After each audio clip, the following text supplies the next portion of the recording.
Bueno, chicos, ahora sí, chicas, ¿qué tal?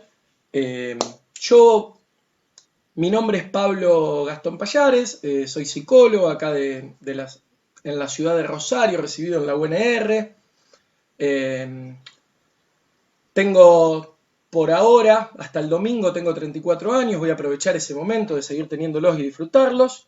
Eh, Les cuento bueno, que en particular agradezco la invitación a la gente del ISEF, tanto a Marcelo Arimani, que es con quien establecí el contacto, de conocernos desde hace ya varios años, de hacer prácticas conjuntas, y a Cecilia, que estuvo en contacto conmigo. De hecho, recién el mensaje que estaba contestando era ella, para nada, digamos, para dar este encuentro que va a constar, al menos la idea en principio es que sean tres encuentros. Este es el primero, titulado La autonomía en el laberinto, y que bueno, la apuesta de este espacio va a tener que ver con poder ponernos a pensar. Primero voy a hablar un ratito yo y después tengo ganas de compartir con ustedes en la medida que nos permite una charla de 100 personas, ¿verdad? Pero por ahí pueden ir escribiendo en la medida que escuchen preguntas en el chat, o algunos pueden pedir palabra y yo desde el chat se las doy, y de esa manera, para que sea ordenado, preguntan, hablan, comentan lo que quieran. Estoy muy interesado en escucharlos y escucharlas. Sinceramente, para mí es grato que ser convocado a un espacio con estudiantes de la carrera del profesorado de educación física, particularmente porque con estudiantes en general, con gente que se esté formando. Yo he realizado varios años práctica docente en primaria, en secundaria, en terciarios. Actualmente soy adscripto de una materia, teoría social de psicología de la UNR. Eh, bueno, soy administrador y coordinador terapéutico desde su fundación de un centro de día, centro educativo terapéutico acá de la ciudad de Rosario, que se llama Abriendo Caminos, el cual está emplazado en la zona sur de la ciudad. Y básicamente, bueno, seguimos la batalla de los admitidos. Básicamente,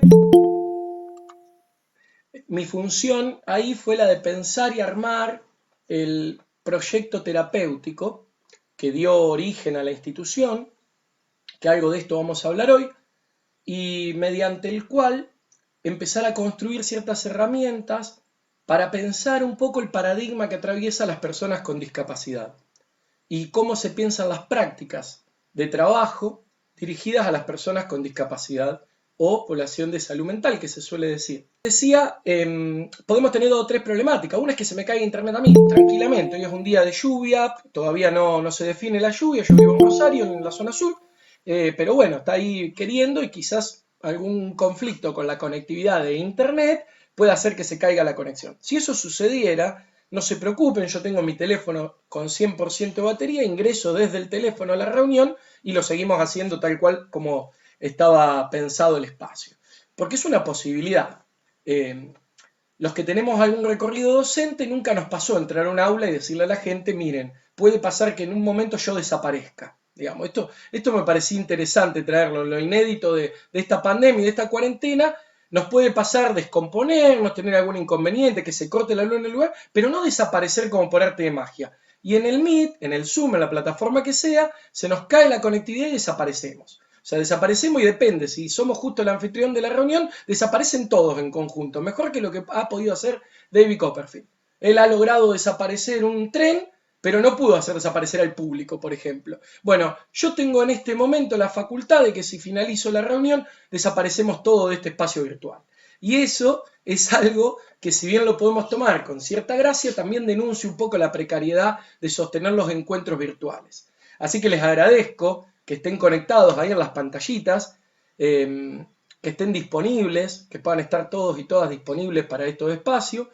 Y también les pido disculpas si durante el desarrollo de la actividad algo de la conectividad mete ahí su maniobra y hace que no lo podamos disfrutar de la manera que lo podríamos estar haciendo.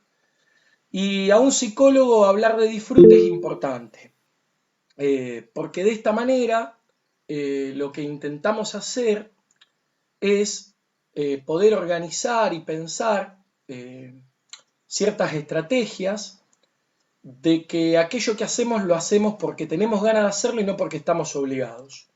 Este es el flyer que les llevo a ustedes de la charla: La autonomía en el laberinto. una experiencia de inclusión en la actividad física y el deporte, y me pareció importante sugerirles una pregunta. ¿Por qué hablamos de la autonomía en el laberinto? Bueno, yo acá puse brevemente esto de que es interesante representarnos ante todo un laberinto posible de entre tantos que haya en nuestro transitar de la experiencia de vida. A ver, a mí me parece que la metáfora del laberinto es interesante porque en algún punto supone un punto de partida y una salida en algún punto, pero podemos transitar distintos caminos en ese comienzo y finalización. Más que salida, lo pienso como ingresar y salir o transitar espacios. A mí me gusta pensar de que hay una diferencia muy importante entre pasar por un lugar y transitar un lugar. Y les voy a poner el siguiente ejemplo. Si ustedes habitualmente se imaginan en lo presencial, cuando se dirigían al ISEF, seguramente desde su casa al ISEF, en ese trayecto, pasaron por un montón de lugares. Algunos los tendrán más referenciados, algunas esquinas, algunos espacios, pero difícilmente hayan transitado por todos esos lugares que pasaron. Ahora bien, si yo les propongo a ustedes imaginarse que cuando llegaban al ISEF y ingresaban a la materia que iban a cursar y tenían un referente de la misma o una referente, tenían compañeros y demás, empezaban a transitar la experiencia de cursada, la cual iba a tener distintas características que iban a estar dadas también por la cantidad de actores que participan de la misma, desde cada compañero o compañera que estuvo al lado de ustedes, de cada intervención de los docentes, de cada propuesta de lectura que se les fue ofreciendo, lo que han hecho ustedes con esas lecturas, si las hicieron desde el propio material, si las buscaron por internet, si las fueron a buscar vía libros, si eso les implicó dar distintos trayectos. Son todas decisiones y elecciones que vamos tomando que van marcando el tránsito de nuestro recorrido por la carrera. En tal sentido, nosotros, para pensar una propuesta que tenga que ver con presentarles una propuesta de entender la inclusión en el deporte o en la actividad física desde una institución, tenemos que contarles algo de cómo nosotros empezamos a pensar, configurar algo que no sea un paso por una institución, sino un tránsito. Y en tal sentido, Abriendo Caminos se ofrece como un centro de día y centro educativo terapéutico, pero que es como un espacio pensado y dispuesto para trabajar con quienes concurren allí, la mayoría con situaciones de discapacidad o problemática de salud mental, a los cuales no los pensamos por su patología. Nosotros no etiquetamos a las personas, no quiere decir que no abordemos las distintas situaciones que los aquejan a nivel psicopatológico, pero no es la manera en la cual tomamos y receptamos esa concurrencia que ha llegado y que transita abriendo caminos. Con cada una de las personas que llega abriendo camino nos tomamos el tiempo de cartografiar un poco su historia de vida, escucharlo, reconocerla y poder construir juntos una propuesta terapéutica que se adapte, aparte de sus necesidades terapéuticas, a sus intereses. Cada una de nuestras propuestas está pensada en virtud de interpelar intereses. No pensamos a la concurrencia de Abriendo Caminos como pacientes y o concurrentes únicamente, que es la modalidad nominal que se utiliza en estas instituciones, sino que nosotros elegimos hablar de usuarios. Y elegimos hablar de usuarios porque en algún punto Abriendo Caminos se ofrece como un dispositivo de salud en el cual quienes lo transitan son usuarios del mismo y por ende tienen protagonismo en su tratamiento. El movimiento de pensar, digamos, al usuario de un espacio de salud es alguien que tiene que tener pleno reconocimiento de qué es lo que se le está proponiendo, cuáles son los roles que se van a establecer en ese lugar, de qué manera se van a sostener esos roles y por sobre todas las cosas cuál es su poder de decisión para la permanencia, para decidir no permanecer, para elegir transitar tales o cuales espacios, ir empoderando su trayecto, ir haciendo una experiencia singular y propia en una institución que tiene abordajes colectivos, pero que registra cada una de esas singularidades. Nosotros en nuestra web, yo pegué acá en este Power 2 o 3 frases que me parecían que define un poco para ahorrarme hablar demasiado y en todo caso profundizar después, nuestra perspectiva política hacia cómo entendemos la discapacidad y la salud mental y hacia cómo entendemos nosotros nuestra práctica de trabajo. Nosotros en el 2015, cuando empezamos con esta propuesta, arrancamos definiendo así. Se los voy a leer. Queremos abrir nuevos caminos porque los que hoy están vigentes en nuestra sociedad son excluyentes. No lo transitan todas las personas por igual y como si fuera una selva, el acceso a los bienes materiales y culturales está librado a las capacidades y posibilidades de cada uno. En este sentido, es la sociedad la que no tiene capacidad de incluir a todos y todas. Parece que las posibilidades de incluirse socialmente tienen que ver con la capacidad de consumir, pero tenemos en claro que la salud no pasa por ahí, sino por el logro de una vida plena y de forma autónoma sin depender de nada y de nadie para el desempeño cotidiano. Quienes concurran abriendo camino son protagonistas y tienen el derecho a plantear cómo organizar la institución y cómo planificar su pasaje por la misma, ya que son pieza clave en la construcción de su propia salud, entendida esta en sentido amplio. Somos un centro de puertas abiertas que apoya y lucha por la auténtica inclusión, porque creemos que la integración a la sociedad se debe dar en el contexto común y no siempre dentro de un establecimiento. Por ello brindamos a las personas oportunidades de participar de actividades dentro y fuera del centro, realizando excursiones y demás. O sea, en el 2015 nos proponíamos adaptar nuestra institución. Decíamos que la teníamos que adaptar a un nuevo paradigma.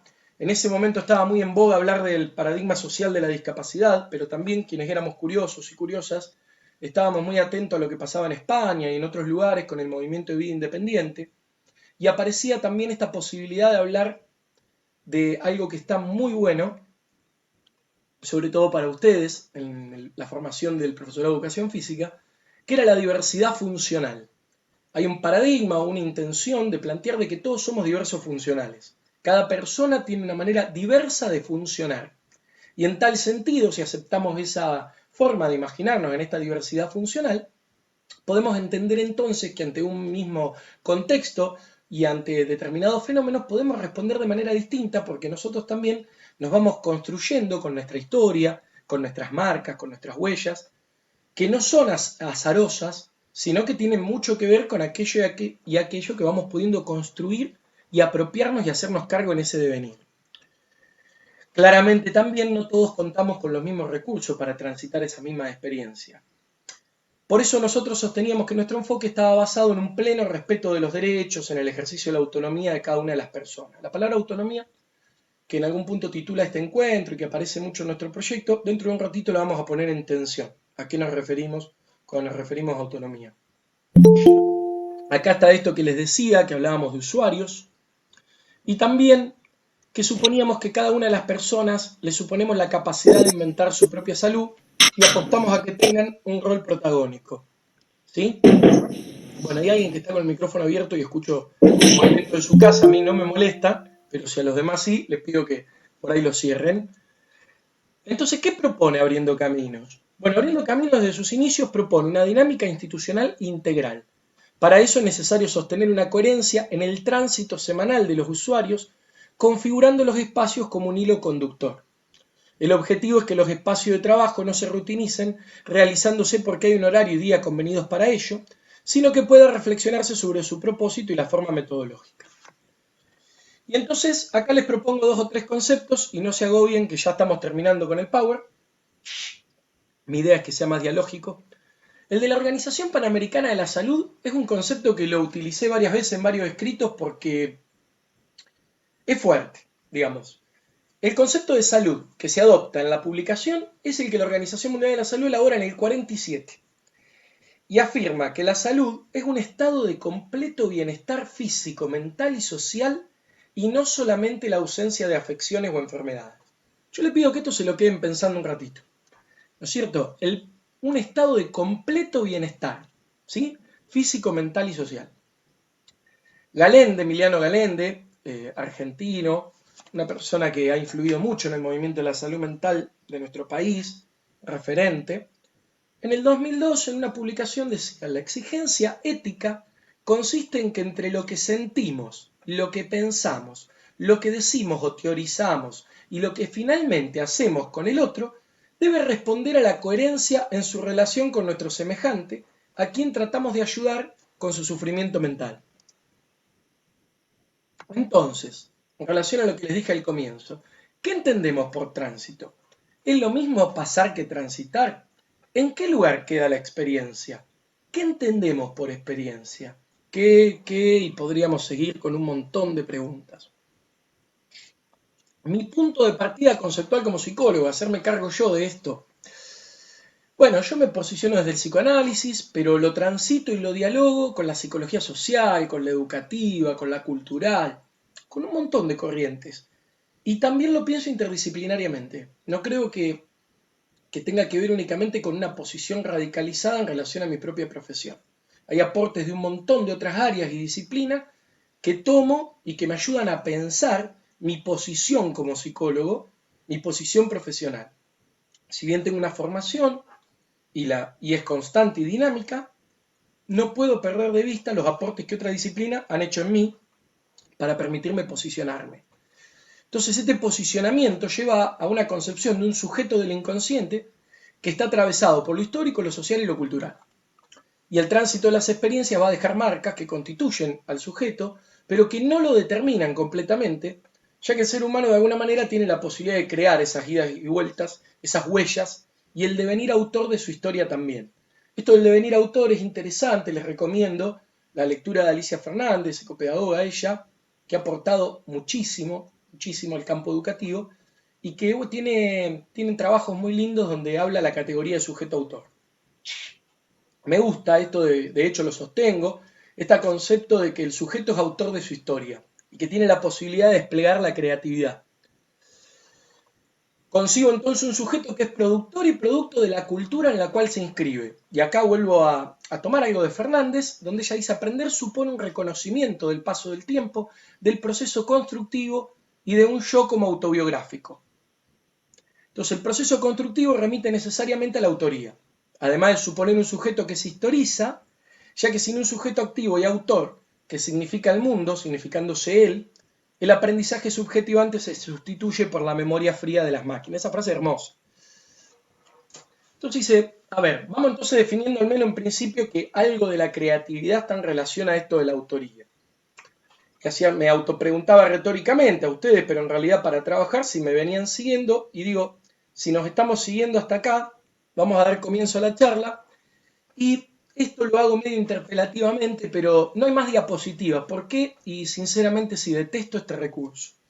Creo que es muy útil en algunos aspectos, pero en esta virtualidad, si yo me escondiera detrás de esta diapositiva y me dedico a leer y a cuestionar determinados conceptos, ¿para qué sirve en algún punto mi presencia en una pantalla si ustedes lo pueden tomar de otros lugares? Así que me voy a hacer cargo. Acá les voy a dejar cómo contactarme, que después al final se los voy a pegar en el chat, pero distintas maneras para que nos podamos encontrar. Entonces, dejé de compartir la pantalla. Era un disparador que tiene una intencionalidad, es captar un poco el interés. Uno ante un Power se interesa, piensa, pero también quiero que me empiecen a conocer, porque vamos a estar hasta las 4:30 intentando dialogar juntos y construir algo. Y me parece que lo más interesante es que cuando una persona se para frente a otro para hablar, se haga cargo desde dónde está parado, cómo piensa las cosas, y si empieza a nombrar conceptos, que por lo menos intente clarificar de esos conceptos qué toma, a qué adhiere, a qué no, por qué lo piensa de esa manera. Y mucho más cuando el saber profesional que se pone en juego ante ustedes no es el propio que ustedes están estudiando. A mí me parecería, digamos, de una manera algo negativo pararme yo frente a ustedes y empezar a hablar conceptualmente de cosas que ustedes a lo mejor no vieron en el transcurso de la carrera. Y entonces, como yo tengo un cierto saber, y de hecho los primeros saludos era hola profesor, ¿cómo está? Entonces ya me pusieron en un lugar, me ubican de una manera, que yo haga uso de eso y entonces solamente luzca algunos conceptos que manejo, algunas ideas que puedo tener, alguna conceptualización cruda que no se entienda, pero que parece que es algo que había que captar, que había un mensaje subliminar ahí, y no ponerlo a dialogar con ustedes, que son los interesados de convocarse a transitar un espacio que está nombrado como la autonomía en el laberinto, preguntas para pensar la relación de una institución con la inclusión en la actividad física y el deporte, y ustedes como estudiantes de la carrera, el profesorado de educación física, es el insumo que quieren saber. ¿Qué lugar tiene el profe de educación física en una institución, por ejemplo, como puede ser Abriendo Camino, en un centro de centro educativo terapéutico, en el marco de un proyecto como el nuestro, en el cual sostenemos y suponemos que el empoderamiento y que la preponderancia la tienen que tener los usuarios de la institución, Repito que los usuarios son para nosotros los pacientes, la concurrencia institucional. Nosotros les damos un lugar en la institución de protagonismo, y no a modo ficcional, sino a modo genuino, de que pueda dialogar y discutir su proyecto terapéutico, su propuesta de salud, y en base a eso que pueda asumir ciertas decisiones, pero a la vez no nos responsabilizamos de nuestro rol y de nuestra necesidad clara de ocupar el espacio que nos toca como profesionales, haciéndonos cargo de qué lugar ocupamos nosotros en acompañar y sostener ese proceso de tratamiento. En tal sentido, hablar de autonomía supone algunas cuestiones que las podemos tensionar desde un principio. Cuando a veces planteamos que alguien tiene la autonomía suficiente para realizar algo, si lo pensamos a nivel motriz de nuestro cuerpo, ustedes corríjanme porque yo de lo locomotor mucho no manejo, pero si nosotros estamos frente a una actividad de alguien que nos da una indicación, una coordenada, viene un profesor y me dice vamos a hacer las abdominales, y para hacer las abdominales usted recuéstese en el piso, acomode bien la cintura, incline las rodillas de tal manera que la planta de los pies genere tal cosa, toque la cola, no sé, me van dando indicaciones y sobre eso me explican la manera de cómo yo tengo que ir hacia adelante. Y puede pasar que en esa acción donde ustedes suponen que yo tengo todas las características para entender la coordenada que me están proponiendo, yo hago otra cosa. Entonces me corrigen de distintas maneras, con humor, con agresividad, con alegría, pedagógicamente. Me corrigen de distintas maneras. Y yo según mis recursos voy a leer esa corrección, ese lugar y voy a poder tomar una nueva postura, acomodarme e intentar realizar esa acción que me pidieron si nunca la había hecho antes, o si la había hecho y la hacía mal, voy a intentar pensar mi postura y demás. Si yo sigo sin entender y ustedes me siguen indicando con las mismas palabras las cosas, hay algo del mensaje que no está siendo entendido, o sea, porque mis capitales culturales no me permiten entender la consigna en la manera en la que está explicitada, sea porque el registro idiosincrático puede ser de que yo, que vengo de Pergamino, pero que vivo ahora en Rosario hace mucho tiempo, capaz que yo nombraba de una manera, una posición, y acá se la nombra de otro. Pueden suceder un montón de cosas. Puedo tener un problema de audición, puedo ponerme nervioso ante la situación de hacer algo, ante la prueba, ante el examen. Y yo respondo de una manera y me embatato, no sé, me sucede algo, no logro hacer la actividad. Vamos a suponer que yo no tengo ninguna patología declarada, ni ninguna discapacidad descubierta hasta el momento, ni certificada. Entonces, ustedes me siguen dando la enunciación de cómo tengo que hacer la cosa, hasta que alguno dice, pará, te lo muestro. Entonces ya activo un segundo recurso. Si no me entendiste de la manera dando la consigna, a la vez te muestro cómo sería el gesto motor que tenés que realizar para hacer la actividad que te estoy proponiendo. Yo intento copiar y aparece algo ahí que lo logro hacer. Entonces ahí lo realicé. Bueno, yo ahí tuve dos niveles de información. Un nivel del discurso, pero también tuve un nivel de la imagen, de poder ver claramente cómo se hace algo. Y capaz que automáticamente lo agarré viaje, lo pude hacer y me pueden corregir más o menos la postura, que tiene que ver ya con hacer varias veces la experiencia del abdominal, hasta que uno logre un gesto motor adecuado para no lastimarse, para no cansarse y para reclutar los músculos de tal manera que logre un entrenamiento suficiente que pueda repetir esa acción. ¿Sí? Repito que todas mis palabras que tengan que ver con lo propio de lo locomotor, no le den bolilla porque no tengo el discurso apropiado. Pero estoy intentando pensar un ejemplo. Entonces, yo aprendo eso y tomo un mensaje.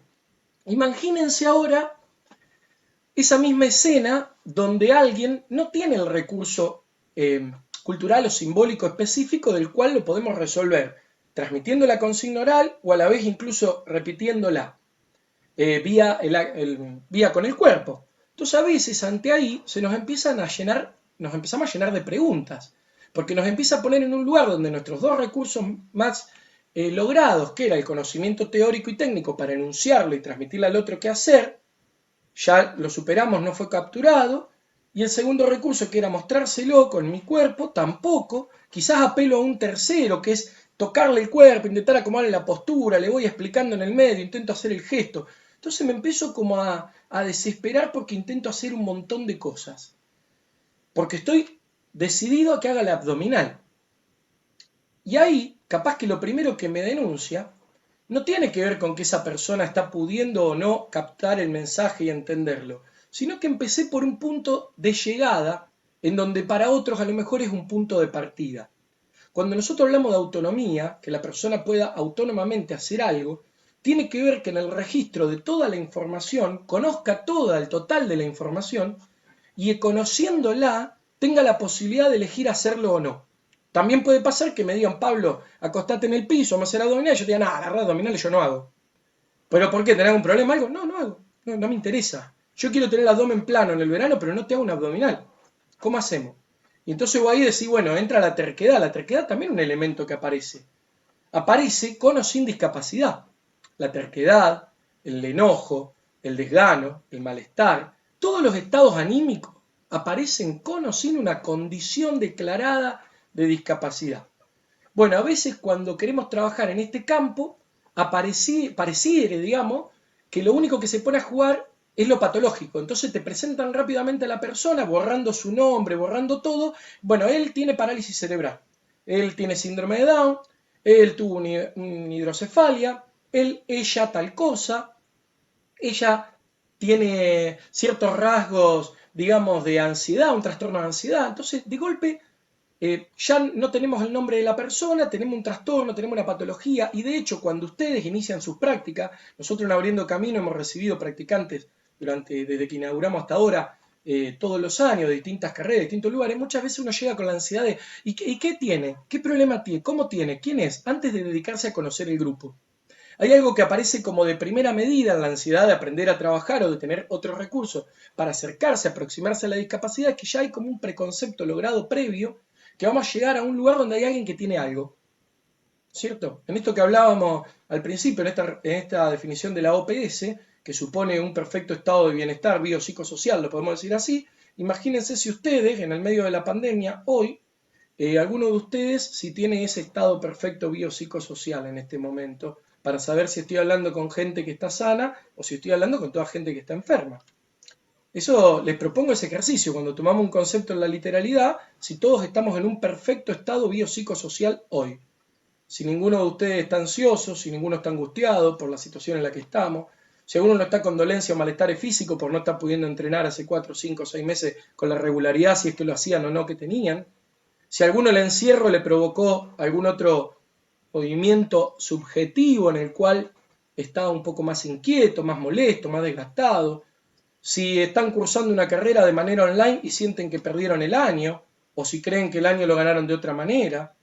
Imagínense si en todo este contexto, esta charla que hay una persona que no conocen la primera vez que ven y le está bombardeando de información que a lo mejor previamente no la han trabajado de esta manera, si eso nos permite estar en un perfecto estado biopsicosocial. Si alguno, propongo que abra el micrófono solo el que considere que sí. Si hay alguien que está con un perfecto estado biopsicosocial, lo escucho. Yo voy a apagar el mío porque yo no me siento así.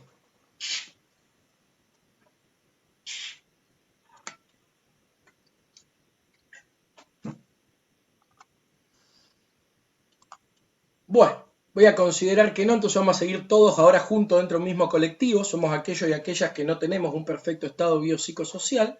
Y en este sentido estamos hablando del laberinto de la autonomía, ¿sí?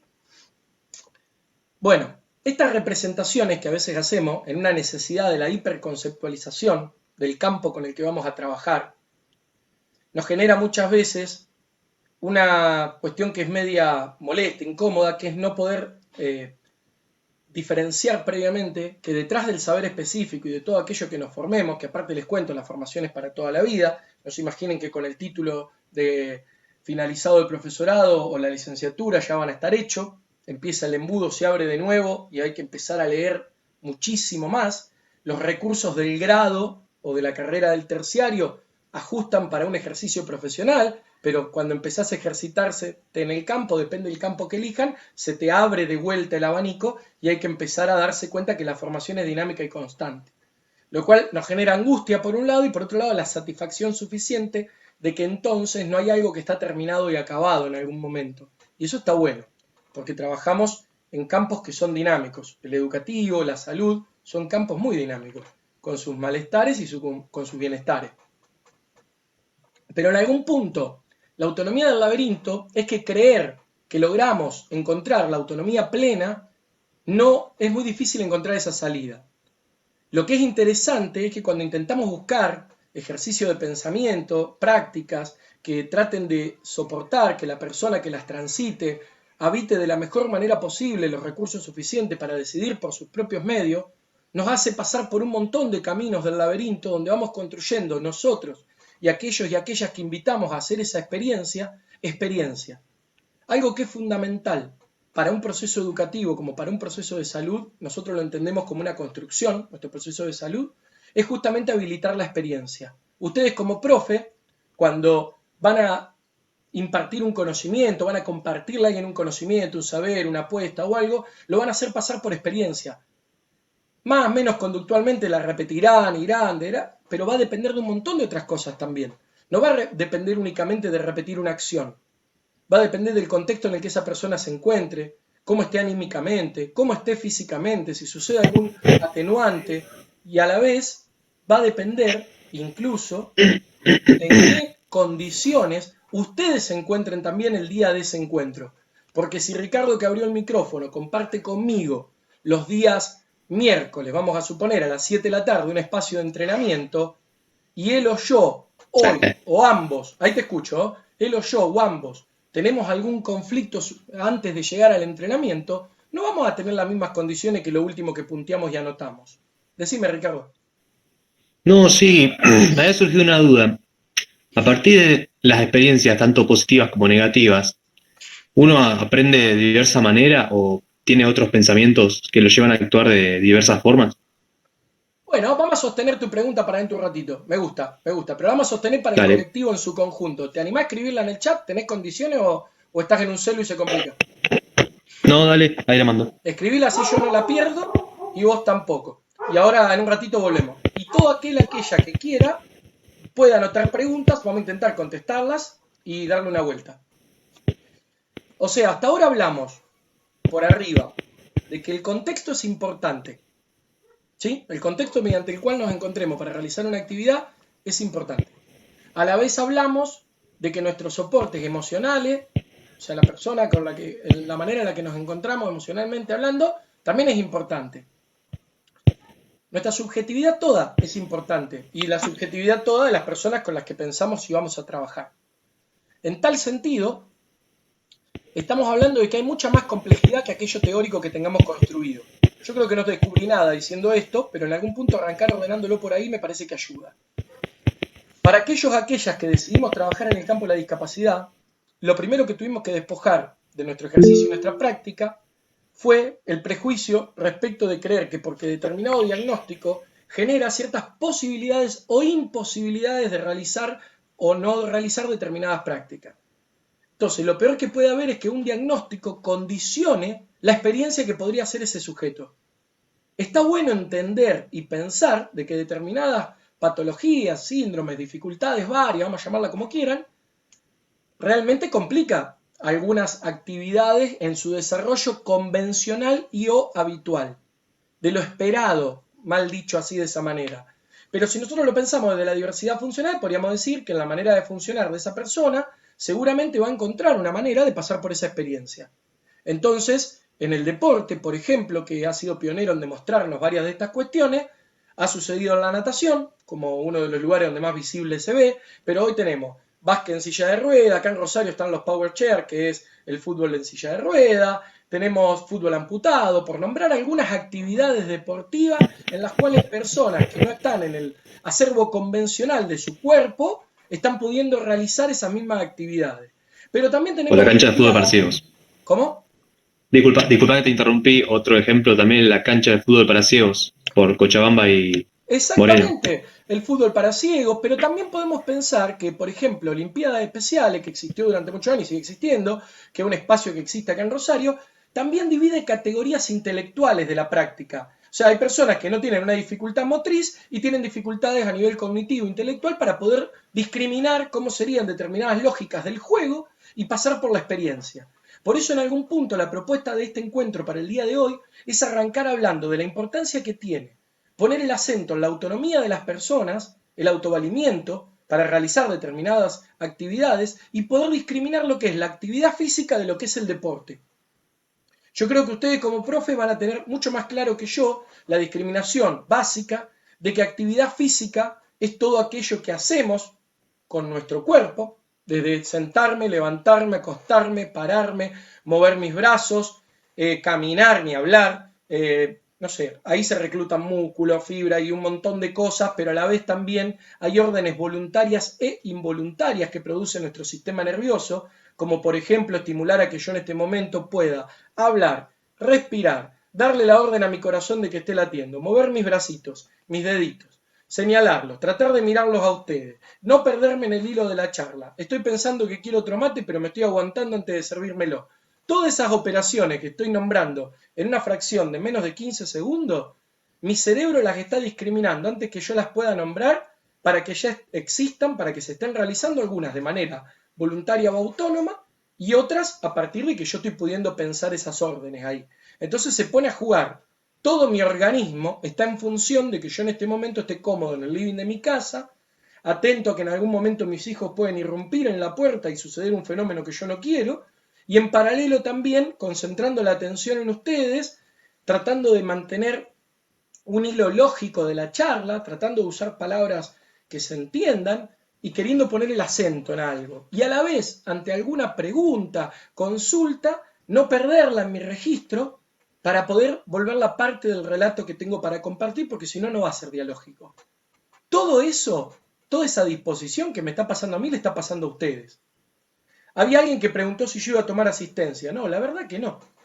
Perdón, pero por ejemplo, para ver eso, ¿por qué lo voy a nombrar? Porque en la autonomía yo les propongo autónomamente que todo aquella que el contenido de la charla no lo convoque ni le interese, cuando uno toma una elección autónoma es poder salir. ¿Pero en qué sentido poder salir? En que no hay nada peor, y menos en la modalidad virtual, que estar haciendo algo que no me gusta. Entonces, hay muchas personas que a veces no pueden discriminar o dar cuenta claramente a otro de que eso que está haciendo, que otro le está diciendo que haga, que otro le está pidiendo que haga, no le gusta. No puede poner esa diferencia, dejar en claro que no le gusta, que no tiene ganas de estar ahí, o hay otro que está decidiendo las actividades que se hacen sobre sí mismo. Lo vemos claramente en los niños, pero en relación a la discapacidad lo vemos en los adultos. Hay algo que es la infantilización, como una manera defensiva, intentando cuidar, con una lógica del cuidado, del respeto, muchas veces, por lo general de la familia y del círculo íntimo más cercano, en donde en un afán de sobreprotección se toman un montón de decisiones acerca de las personas por el temor a cuál sería la consecuencia de que transite por sí misma esa experiencia. Hay algo muy interesante que se introdujo a manera de ley en el marco de la nueva ley de salud mental, que es hablar del riesgo digno, que es algo que la institución toma como un elemento muy positivo para trabajar, porque es suponer de que todos tenemos la posibilidad a la hora de hacer nuestra experiencia de asumir riesgos. Yo tengo un niño de 1 año y 2 meses y tengo una nena de 4 años y 6 meses. Cuando voy al patio de mi casa, que tengo un tobogán, mi hija ya lo sube con naturalidad a las escaleras y se tira, mi hijo, que tiene una motricidad bastante desarrollada, está explorando subir esa misma escalera, lo ha hecho ya varias veces con varios porrazos y demás, y se tira también. Siempre y cuando, como papá, por más psicólogo lo que uno fuere, intento cuando está subiendo, me voy acercando y voy viendo hasta dónde lo puede realizar por sí mismo, dónde requiere cierta colaboración, o a veces también acompaño con un ¡no! Y eso no ayuda en lo más mínimo, pero muchas veces no puedo evitar que en ese momento soy papá. No soy psicólogo, nada, y creo que se va todo al carajo, que se va a caer de la escalera, que se va a lastimar. Me invade un sentimiento que es mucho más fuerte, mi emoción es mucho más fuerte que todo lo que puedo pensar y procesar. Entonces actúo así, temerariamente, hago un gesto motriz brusco, mi hijo se asusta, probablemente reacciona más ante mi reacción que ante la posibilidad que él no registró, que estaba subiendo la escalera y que se podía caer.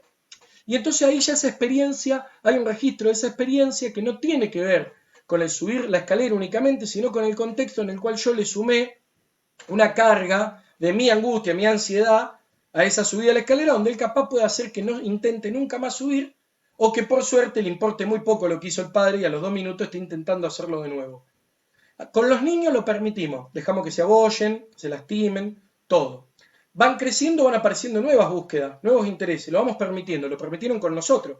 De más manera, mamás más sobreprotectoras que otras, papás más sobreprotectores que otros, hermanos, hermanas más sobreprotectores que otros, nos dejaron hacer algunas cosas, otras nos acompañaron más de la cuenta. A mí me sacaron la ruedita de la bici como a los 7 años, yo estaba re frustrado, pero me seguían dejando la ruedita en la bici. Y la verdad que hasta que me animé llegué con la rodilla toda rota y lastimado, pero prefería eso a la vergüenza de con 7 años ir a la plaza y encontrarme andando en bicicleta con ruedita cuando los hermanitos de mis amigos ya andaban sin ruedita al palo en la plaza. Y yo, un boludo de 7 años con mi bicicleta con ruedita, así me sentía yo, en esa expresión vulgar que acabo de decir, pero en mi casa no me la sacaban, entonces el hermano de un amigo tomó el atrevimiento y me la sacó, y yo llegué todo roto, mi viejo lo celebraba con alegría, y mi mamá una angustia tremenda, y en esa charla, entre ellos dos, mi papá acordó y sacaron las dos rueditas, y yo me seguí rompiendo la rodilla varios días hasta que aprendí a andar. En tal sentido, más traumáticamente quise aprender a tirarme de cabeza, me dio un panzazo tremendo a los 9 años cuando fui por primera vez a una pileta grande de un club, y sinceramente a los 18, chicos, empecé a ir con un amigo que era profe como ustedes, más grande que yo. Él enseñaba natación para niños de 6 a 8 años. Yo iba más temprano al club a acompañarlo y cuando los papás no estaban yo me tiraba de cabeza. Entonces los chicos me decían profe y yo en realidad estaba aprendiendo a tirarme de cabeza porque ahí ya era un muchacho más grande, ¿no es cierto? 18 años y todavía no sabía. Al día de hoy sigo cayendo de panza, pero tengo una actitud terrible y me tiro porque me genera más vergüenza tirarme de palito que de vez en cuando dame un panzazo. Yo pude hacer esa experiencia. Me puedo reír de mi propia experiencia y del fracaso de la misma. No todos podemos hacer lo mismo y no todos nos permiten hacer lo mismo. No hay nada peor que otros decidan por adultos lo que los adultos pueden hacer cuando esa acción no va en detrimento de un tercero. Porque en algún punto la ley decide que yo no mate a alguien y eso está bien. Ahora, ¿por qué un adulto va a decidir que yo no me arriesgue a cruzar la calle? Si yo no tengo una intención de un acto, digamos, que vaya a atentar contra mi vida, sino aprender a cruzar la calle. Si no paso por esa experiencia, no voy a aprender nunca. Si yo no paso por la experiencia de cebar un mate, no voy a saber si se puede quemar. Muchas veces nos ha pasado con algún usuario de 20 y tantos años que la familia diga, no, en casa el mate lo tomamos cuando estamos nosotros. Bueno, en la institución toman mate y lo ceban ellos. Y en la institución cocinan. Y en la institución asumen determinados riesgos. Y en todo caso nosotros institucionalmente nos haremos cargo. Porque algo que sucede también no es que la familia no asume riesgos, sino que el profesional no quiere asumir riesgos. Porque después tenemos las consecuencias de qué pasan con nuestras acciones. Entonces los profesionales de toda índole, en toda disciplina educativa y de salud, tenemos que estar dispuestos a asumir el riesgo que le demandamos a aquellos que acompañan los trayectos educativos o a aquellos que acompañan los procesos de salud de las personas. Si nosotros no arrancamos asumiendo riesgos dignos, ¿desde qué lugar le reclamamos a otro que haga eso en una práctica concreta? Entonces nosotros, en Abriendo Camino, tenemos un área que se llama Área de Cuerpo y Movimiento, que articulamos hace 5 años con el programa Yo También de la Municipalidad, en donde está Marcelo Arimani, Marcelo Seppi, Paola Acevedo, por nombrar algunos de los profes de educación física que son parte de esa experiencia y que ustedes seguramente deben conocer del ISEF, en donde está una propuesta alucinante, que es que las personas puedan transitar las experiencias deportivas de actividad física en los territorios donde vive, en los clubes, y no en espacios segregados para personas con discapacidad. Porque la barrera, que no lo dije hasta ahora, la barrera más grande que tenemos para pensar la autonomía de las personas con discapacidad es la cultural. Porque las personas con discapacidad tienen alguna condición que los ubica ante una situación de discapacidad a la cual todos podemos pasar transitoriamente o de manera permanente, pero es la sociedad la que nos discapacita. La sociedad ofrece barreras que van mucho más allá de lo edilicio, son culturales. Nosotros vamos a un bar y está el baño de hombres, el baño de mujeres y aparece el tercer sexo, el de personas con discapacidad. ¿Por qué no están tanto baños de hombres como de mujeres pensados históricamente con accesibilidad para el uso de los mismos? Eso iba a decir, profe. Perdón. Habla, Ángel. Que en la sociedad se discrimina fácilmente a cualquier persona. Como, por ejemplo, ¿por qué tenés que poner un gimnasio especialmente para discapacitados? O sea, eso es discriminar. O sea, en tu gimnasio vos tenés que tener una propia adaptación para las personas discapacitadas. Y pasa con todo, porque, por ejemplo, yo lo pienso también desde el tema de la obesidad, por ejemplo. No hay que discriminar a las personas obesas, pero te ponen una tienda especial para talles XXXL. Y O sea, Claro. discriminamos nosotros sí somos la barrera, estoy totalmente de acuerdo. Esto que vos traes es súper interesante porque en un momento, chicos, también tienen que pensar a la luz de esto. Cuando empezaron a darse los primeros cambios, las primeras luchas reclamatorias en pos de los derechos de las personas con discapacidad o de patología de salud mental, siempre apareció en la lógica la discriminación positiva. ¿Qué sería esto? Cuando se marcó algo, lo diferente. Por ejemplo, el, el negocio con ropa grande, vamos a llamarlo así, detalles grandes, era porque en un principio ni siquiera había un lugar donde se consiga eso, ¿no? Pero no superamos la interpelación en que todos los locales tendrían que tener del talle más chico al talle más grande. Lo de los baños o los clubes o los lugares donde tenían adaptaciones para personas con discapacidades, porque hasta que no aparecieron, las personas con discapacidad no tenían la posibilidad de transitar ningún lugar. El problema es que después nos acostumbramos a esa diferencia y empezamos a ver cada vez más estos sitios más segregativos que no permiten hacer las experiencias en los lugares comunes. Ahora te voy a escuchar, Fede, que estás intentando hablar, y Ricardo también, pero en algún punto está bueno pensar, chicos, que está bueno reclamar, pero nunca de un lugar de queja, nunca de un lugar de interpelar al otro como si yo la tuviera más clara, sino interpelar para construir juntos el problematizar colectivamente por qué vemos que surgió la necesidad de que aparezcan distintos espacios desde comercios, clubes, colegios, escuelas, instituciones como en la que yo trabajo, que básicamente atienden la problemática particularizada e individualizada. Que hay necesidades específicas o como se dice necesidades especiales o que hay características que hacen a que hay que atender la problemática, de hecho que hablemos de problemática, que haya que atender las situaciones particulares y singulares de cada una de las personas, sí, está bien y está claro. Que se tiene que dar en el contexto común es el salto y la apuesta política. Ahora bien, para eso tenían que aparecer situaciones que visibilizaran el conflicto. Y yo les propongo que busquen en internet, hay un video muy corto de Ed Roberts, busquen la historia de Roberts, que es quien intentó por primera vez en condición de discapacidad estudiar en una universidad en Estados Unidos. Los yanquis, pese a todo lo que nosotros criticamos del modelo yanqui, en la sociedad norteamericana son los primeros que lograron iniciar y dar todas las luchas en pos de derechos para lo que mal llamado minorías durante distintos momentos. Hay un video muy corto, se llama Discapacidad y Derecho, que en todo caso después les pego el link, que habla en 5 minutos todo este movimiento súper breve y acotado de cómo entender estas transiciones que fueron llevando las luchas reivindicativas de los distintos colectivos en pos de ganar derechos. Ahora bien, no estamos en el mismo lugar. Hoy la sociedad cambió un montón, hay otro nivel de hablar, otro nivel de pensamiento, de profundización, pero seguimos quedando rengo, y miren la expresión a propósito que utilizo, porque peyorativamente en el lenguaje tenemos un montón de acepciones para definir lo que no anda, lo que no funciona, lo que no se da con habitualidad. Entonces quedamos rengo, muchas veces para plantear algo, ¿no es cierto? No hay percibo que el que no quiere ver, digamos la frase, ¿no es cierto? El que no quiere oír que no oiga, y así podemos nombrar un montón de cosas, o peor, le asignamos superpoderes. Las personas con discapacidad son seres tan especiales, tan benignos, porque está asignada la cuestión de la infantilización y también la beautificación.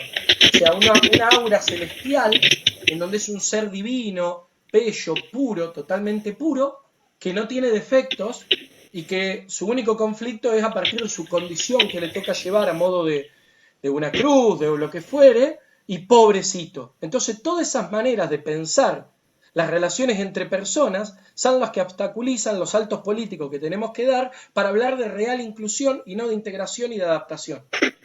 Ahora bien, hay barreras arquitectónicas que son imposibles. Rosario está pensado de una manera que, arquitectónicamente hablando, volver el centro accesible y sería inviable totalmente. Si tenemos subidas y bajadas en un montón de lugares que hacen ya una geografía del lugar, que claramente, por más que te hagan una rampa, cuando vos en una calle como Alem, entre la altura de Rioja y San Luis, o de San Luis y San Juan, sube casi 5 metros en 100 metros, y ir con una silla de rueda por ahí, o ir con un cochecito acompañando a una criatura, o que una persona, un anciano, vaya con su bastón, se complejiza. O sea, hay barreras edilicias o estructurales que son complejas. El problema no son esas barreras estructurales, porque podemos buscar alternativas. El problema son las barreras culturales. ¿Qué marcaban ustedes? Decime, Federico, y decime, Ricardo, qué es lo que querían decir. Y si alguno más no lo estoy viendo, escriban en el chat y ahora entramos. te doy la palabra, Fede. Yo ya me confundí. Estoy tratando de formular la pregunta de nuevo. Bueno, Fede. Bueno, dale. No, un poco de lo que nos dijiste después de que Ángeles te hizo esa aclaración. Yo lo que quería decir es como un ejemplo, cuando nos llega un chico el día de mañana que estemos dando clases nosotros, pone un ejemplo en silla de rueda. Y no decir el no puedo, sino tratar de buscar la forma para poder integrarlo a esa clase y no mandarlo a algún lugar donde vayan todos chicos con alguna discapacidad para que puedan hacer algún deporte ellos juntos por su lado. Sino integrarlo a nuestro grupo, buscar la forma de que el grupo se adapte a ese chico. Claro, que nos pone en un contexto de polifuncionalidad en el que nos tenemos que adaptar a diversas situaciones, porque no todos somos iguales y puede venir alguien con obesidad, con discapacidad neuronal y todo lo que se te ocurra. Y por eso nos cambia el panorama constantemente. A ver, y Tal cual. sobre esto, perdón que los interrumpo un segundo ustedes dos. Sobre esta situación, vamos a ponerla la situación, así empezamos a hablar y se pone divertido. Estamos ante una situación X, no importa qué, para no nombrar, no importa si es obesidad, si es urología, no interesa. Ustedes tienen que asumir una clase, un espacio o algo. ¿Por qué tendríamos que pensar el problema a partir de la llegada de alguien que no cumpla qué? ¿Qué no estaría cumpliendo esa persona? Le doy vuelta a la pregunta. ¿Qué no estaría cumpliendo? No a los dos que preguntaron, a todos. A los 97 que tengo en este momento en la charla. Si no va a quedar como su compañero. Claro. No, su forma de actuar, yo diría. O sea, no todos hacemos las mismas acciones, no todos reaccionamos de la misma manera.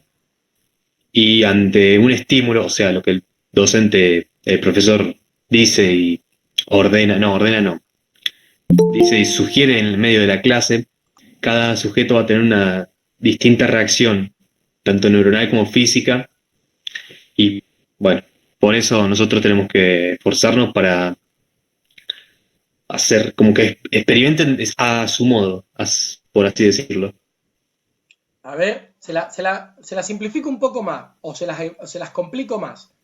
Imagínense esto, van a dar una clase de básquet. Vamos a poner ahí un deporte concreto, básquet, y lo van a dar en un polideportivo. Y es la primera clase. ¿Qué tendrían que pensar ustedes previo a conocer el grupo para esa clase? ¿Cómo armarían la primera clase? ¿Cómo pensarían ustedes la primera clase de un grupo que va a llegar por primera vez a jugar al básquet? Sí, primero tendríamos que conocer a cada uno del grupo, pedirle a la escuela que nos dé, si algún chico tiene, como estuviste diciendo antes, si algún chico tiene alguna patología, para nosotros después de eso poder armar la clase. Pero yo creo que eso sería como en un mundo, en un mundo perfecto. No creo, acá no pasa, o estamos muy lejos de que pase en este momento.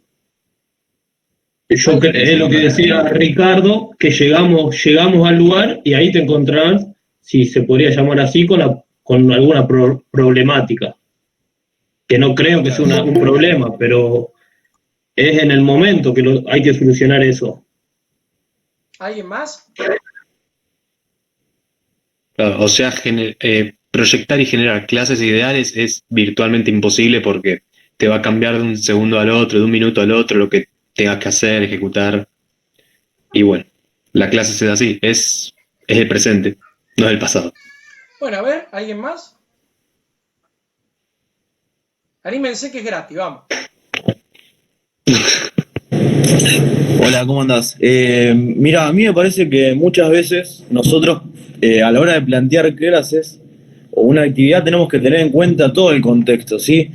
Sea el espacio, materiales, las personas que integran la clase.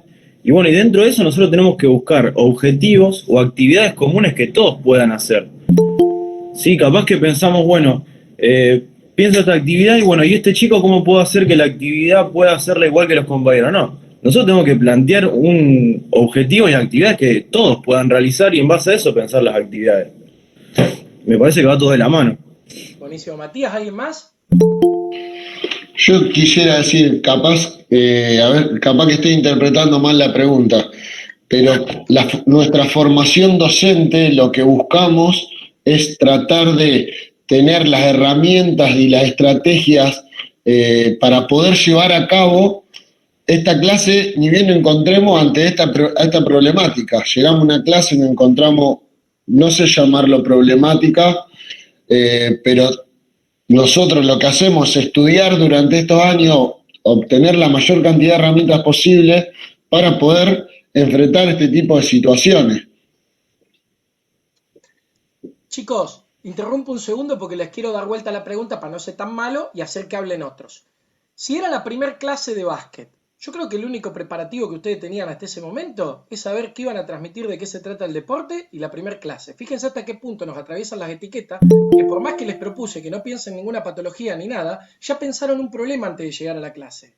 Esto es lo que nos sucede a todos, y no es un problema de ustedes que son estudiantes, nos pasa a los profesionales graduados, nos pasa con ejercicio profesional de años, que llegamos a un lugar y a lo mejor cuando nos hacen este interrogante, yo tomé muchas entrevistas, desde el 2015 hasta a esta parte, en Abriendo Camino tomé un montón de entrevistas a distintos profesionales. Y muchas veces, ante una situación que uno quiere hablar para conocer un poco más al profesional, para ver cómo piensa, cómo se acomoda o algo, empezamos a complejizar la cosa. Creemos que tenemos que dar cuenta de una solución o de una respuesta a un problema que acabamos de hablar y de charlar, que es global y que es complejo, en vez de ponernos a pensar lo más concreto, es decir, ¿cómo coordinaría vos tu espacio? Hay algo que se dijo que está bueno, hay que saber con qué medios cuento, en qué lugar lo voy a hacer y demás. Pero después de eso yo pensaría mi clase de básquet. Yo soy un jugador de básquet frustrado, así que, y no soy profe, pero supongamos que yo pensaría un desarrollo de la actividad, de la clase. Digo, bueno, después en esa clase, ¿conoceré a la gente en una primer clase? No, la voy a conocer en el devenir de la experiencia. Y eso me irá dando elementos para ver qué puedo hacer y qué no. Yo los que lo quiero invitar hoy, chicos, no les voy a dar receta de cómo van a trabajar ni con discapacidad, ni con problemática de salud mental, ni con problemática de consumo. La idea de hoy es poder setearse y chipearse a que en algún punto la primera autonomía que hay que alcanzar es la propia. Es despojar todos esos preconceptos y prejuicios que tenemos de creer que hay una formación suficiente, más allá de la experiencia, que va a hacer que voy a poder responder ante esa eventualidad. La verdad es que lo más probable es que no. Ahora, en un grupo que recibamos, una manera de cambiar la perspectiva es alojar preguntando por qué nos encontramos acá, qué los convoca de la actividad, cómo se imaginan practicando la misma y plantear las coordenadas, a ver si es recreativa, si es competitiva. Si es competitiva va a haber algunas características que van a aparecer que nos lo va a poner la propia reglamentación de la actividad y no va a tener que ver con nuestros intereses únicamente. Si es recreativa, no va a haber una diferencia respecto de cómo se compongan los grupos. Probablemente vamos a discriminar positivamente, esto mal dicho, por franjas etarias, siempre hay algo que uno condiciona el contexto de las variables que podemos manejar de lo que hace a un grupo. Ahora, ¿cómo cada singularidad se expresa en ese grupo? No. Y de hecho, cómo funciona ese grupo como colectivo va a ser un trabajo de tiempo. Va a implicar a nosotros hacer una experiencia con una planificación de tiempo de trabajo. No nos va a dar una respuesta inmediata. Lo primero que ustedes tienen que eliminar es esa angustia y esa necesidad ansiógena. Si escuchan piedra, porque creo que está cayendo piedra. Ansiógenas de intentar dar respuesta, se va a escuchar bastante fuerte porque tengo un techito de chapa adelante, de intentar dar respuestas a algo que todavía no es un problema. O sea, la prevención y la planificación no tiene que ver con empezar a prever cada uno de los diagnósticos, patologías o situaciones singulares que atraviese cada persona. Caso de violencia, vamos a nombrar otras cuestiones que podemos tener dando cuenta. Violencia, discriminación, problema de bullying en alguna escuela o en algún lugar donde estemos nosotros, un club, baja autoestima. Hay un montón de situaciones que se pueden dar, que pueden aparecer y que no son entendidas como patológicas, que hacen una diferencia de lo grupal. Ahora, nosotros no vamos a programar un espacio singularizado en esas coordenadas. Vamos a intentar alojar al grupo, pero desde una perspectiva grupal. Si la actividad es grupal, va a tener un soporte grupal y ese soporte va a estar dado por la coordenada de por qué llega esa persona a ese lugar. El que llegue a hacer básquet, el soporte va a tener que estar dado por lo que el básquet puede ofrecer y configurar en ese grupo, atendiendo situaciones, pero con ese objetivo concreto. Se cortó, Pablo. Ahí está volviendo, me parece, ¿eh? Esto es la piedra y la señal de acá, estoy al lado del módem, pero avísenme, ¿eh? ¿Seguimos? Hola Pablo. Para mí que una piedra desmenuzó el cable. Pablo, Guillermo, ¿cómo andás? ¿qué tal? Mirá, recién pude entrar. Anteriormente no lo pude hacer. Así que bueno, era para agradecerte todo esto que estás haciendo por el Departamento de Extensión y por el ICEP número 11. Y agradecerte a vos y a los chicos por participar de esta charla que estás dando, que parece ser que está buena para llenar de conocimiento a los alumnos.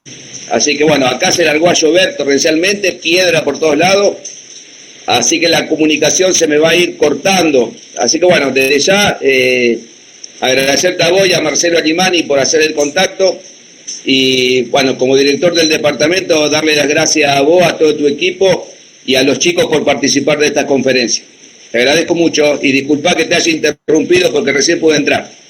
No, no hay problema, Guillermo. De hecho, no interrumpiste porque interrumpió la piedra acá en casa también. Se cortó todo, empezó a caer piedra como en todos lados y así que aporta mucho. Te agradezco a vos el saludo, el reconocimiento. Me parece innecesario porque creo que pobres los chicos me tienen que padecer a mí. No sé si van a querer agradecer después tirar piedra. Lo bueno que ya diste nombres y ya saben a quién se tienen que dirigir para reclamar. Eso es fundamental en estos contextos. Dale, bárbaro. Y comunicarles también a los alumnos, aquellos chicos que no pudieron entrar, que se queden tranquilos, que esto no pasa nada. Si no se pudo entrar, no se pudo entrar, van a tener otra posibilidad después. Así que bueno, llegarles tranquilidad. Estoy grabando, así que dale, se los voy a compartir y van a poder tener la chance de verlo. Listo, Pablito. Gracias. Dale, gracias por todo y bueno, adelante con tu charla. Dale, gracias a vos. Bueno, chicos, recuperando un poco la idea hasta que la piedra nos asustó a todos y nos sacó la conexión, ¿sí? Yo lo que les decía, no se propongan, sobre todo ustedes que están en una etapa de formación, no se propongan encontrar la respuesta antes de generar las preguntas. Lo más interesante que ustedes pueden hacer ante encontrarse ante una situación que les genere incertidumbre es construir preguntas, porque esas preguntas los van a acompañar durante todo el desarrollo de su profesión. Cuando nosotros creemos que el secreto de la formación y de la profesión es tener una respuesta para cada pregunta, es cuando empezamos a errar, es cuando empezamos a equivocarnos y es cuando empezamos a confundir el norte de nuestra práctica.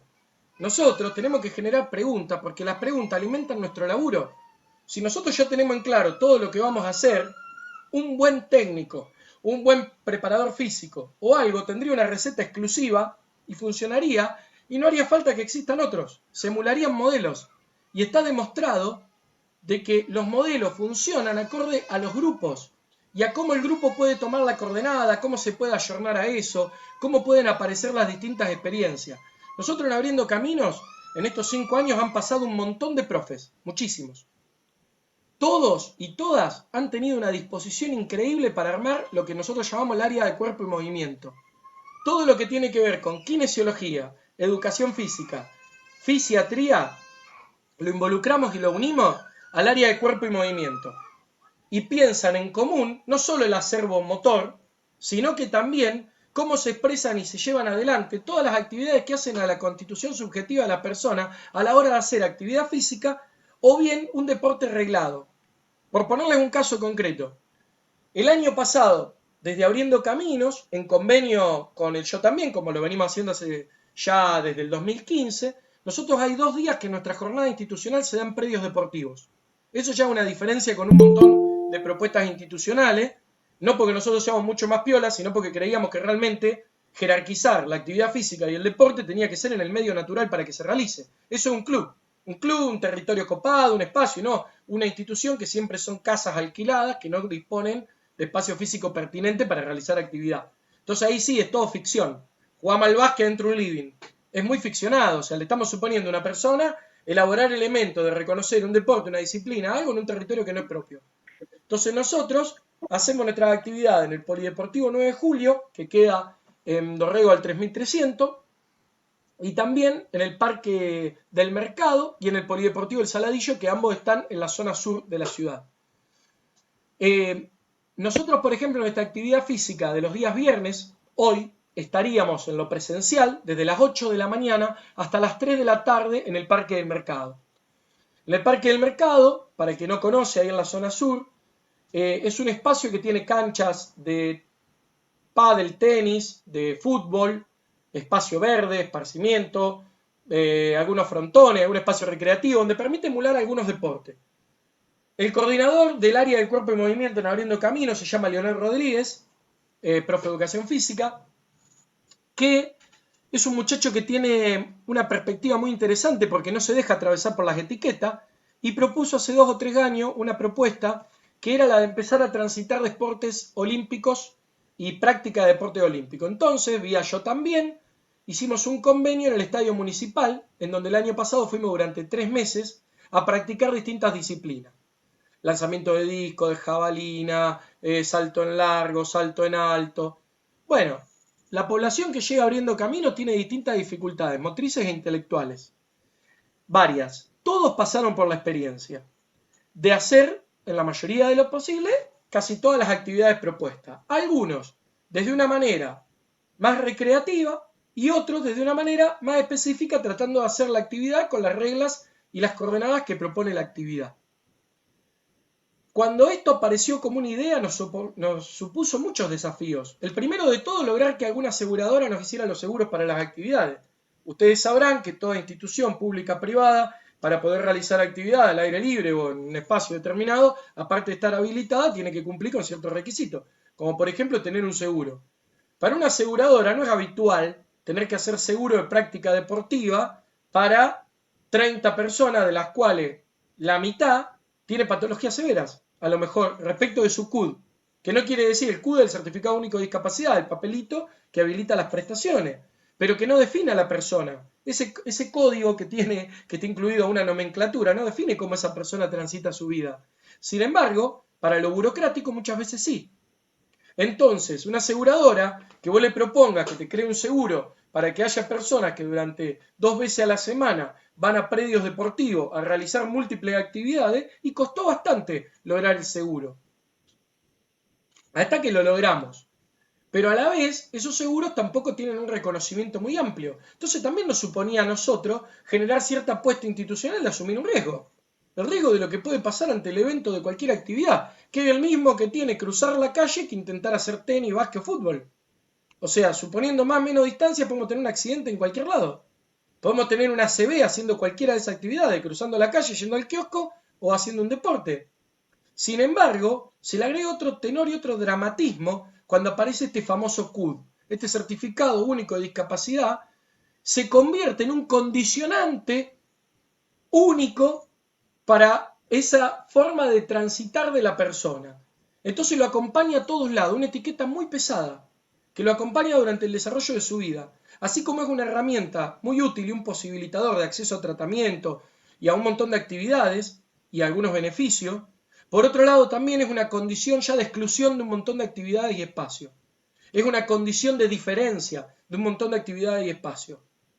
Entonces, da para pensar, digamos, porque nosotros cuando queramos hacer prácticas inclusivas, lo más interesante es cuando tenemos un grupo de personas, conocer cómo se llama cada uno y por qué está ahí. Después veremos qué va apareciendo en el devenir de esa historia. Porque podemos tener personas que aparentemente no tengan ningún problema, o sea, visiblemente no porten ninguna condición, y sin embargo se les dificulta igual sostener la actividad.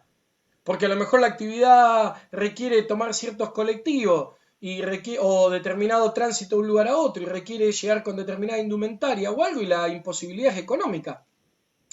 O requiere que, como es menor o demás, sea acompañado por alguien, y en el horario que se lleva adelante la actividad no hay nadie que lo pueda acompañar. Entonces vamos a tener un montón de dificultades. Lo que pasa es que cuando aparece alguien con un CUD, es como que denuncia más rápido que la dificultad está explícita. Yo lo que les quiero proponer a ustedes como profes en formación es que cuando hagan sus prácticas en el área de discapacidad, el día de mañana si se realizan y trabajan en esos espacios, por favor no condicionen a los sujetos con los cuales van a trabajar en pos de creer que hay una nomenclatura específica que ya les está definiendo el campo de trabajo, porque no es así. Si hay algo que permite pensar la autonomía, es que ustedes sean tan autónomos en el laberinto de la vida que no tomen esas nomenclaturas, esas definiciones, esas codificaciones, para cosificar a las personas, para etiquetarlas y ubicarlas ya como si fueran muebles que los puedo mover de un lugar a otro en una planilla que yo voy a discriminar mi deporte y voy a decir convencionales de no convencionales. En la práctica deportiva esto es algo que se utiliza mucho, pero sobre todo para poder darle sesgo a la competencia, porque uno podría hacer la práctica deportiva recreativa y entonces ahí supone otras reglas y después está la práctica deportiva con ciertas características más específicas. Ustedes que son profe, capaz que lo conocen, yo en el año 2001, en mi secundario en Pergamino, cursé 2 años con Guillermo Marro. Guillermo Marro es uno de los primeros medallistas paralímpicos que tuvimos en Argentina, uno de los que más nos hizo llegar y alcanzar el estándar de la natación para personas no convencionales que pudieran dar cuenta de que podían estar esponsoriadas y empezar a ser vistas por el Estado para que también inviertan esos deportistas, porque de golpe en un contexto donde los convencionales no traían medalla, personas, digamos, que no eran convencionales, por seguir nombrando esa palabra, empezaban a aparecer y poner a la Argentina en lo más alto. Entonces eso hizo que algunos aparecieran apostando con auspicios, con sponsors, y que el Estado también identificara como necesario empezar a acompañar estas prácticas deportivas de estos profesionales en el ENAR que no llegaban antes a la alta competencia, salvo que se banquen solo.